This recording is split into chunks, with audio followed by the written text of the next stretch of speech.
the grandmas are still there. I slammed on the brakes all of a sudden. My hands gripped the steering wheel so tightly that my knuckles turned white. Slowly, I turned to look at my 3-year-old son Miles in the back seat. His small face was turned toward the cemetery, a seriousness in his eyes that I had never seen before. Fixing his gaze on the graveyard, he said, "Dad, look at all those people." In his voice was something far beyond the innocent imagination of a child, a chilling reality. Holding my breath, I looked toward the cemetery, but all I saw were flowers and tombstones. A strange unease settled in my chest, yet I couldn't find any logical explanation for my son's serious demeanor. In the background, tense music begins to swell, focusing the viewer's attention on Miles's gaze. "What people, buddy?" I asked. He pointed with his tiny finger toward the graveyard. "There are a lot of grandmas over there," he said. The audience, seeing the expression on Miles's face, empathizes with him, sensing that despite his innocence, he is reacting to something that feels otherworldly. The fear experienced by a parent resonates, making the viewers feel the same discomfort. As my heart raced, I continued to look at Miles's face. "What are they doing?" I asked. He kept his eyes fixed on the cemetery. "They're all standing still looking at the grass," he said. Suddenly filled with dread, I floored the gas and sped away from the graveyard. When we arrived home, I tried to reassure myself that Miles would forget about what he had seen in the cemetery. However, at midnight, I was jolted awake by a sound coming from Miles's room. When I went to him and stood by his bedside, my little son had his eyes open, staring at the ceiling. "Dad, the grandmas are still there. They're waiting for me," he said. My heart felt as if it had stopped. Miles's expression seemed to indicate that he was waiting for some signal from above. "Who are they, Miles?" I asked, my throat dry. He turned to me slowly and said in a calm voice, "The people we saw in the graveyard, they were all standing still." Miles's face wore that unsettling calmness. In the dark room, I realized I had to investigate this. The possibility that Miles had seen something, as he said, began to grow in the back of my mind. The next day, I decided to research archives related to the cemetery. As I wandered through the archives, accompanied by the sounds and rustling of old pages, what I found horrified me further. I discovered that there had been a nursing home next to the cemetery in the 1920s. According to old records, some elderly women residing in the nursing home had died under mysterious circumstances.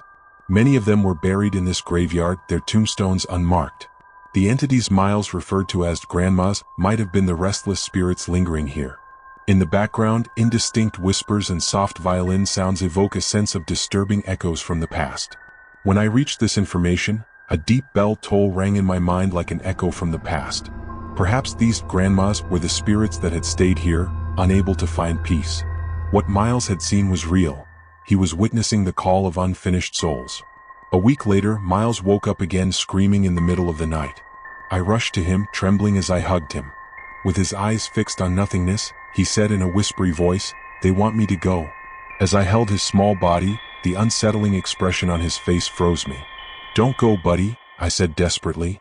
The howling wind and cemetery sounds wrapped the night in a suffocating silence. That night, I stayed by his side until he fell asleep.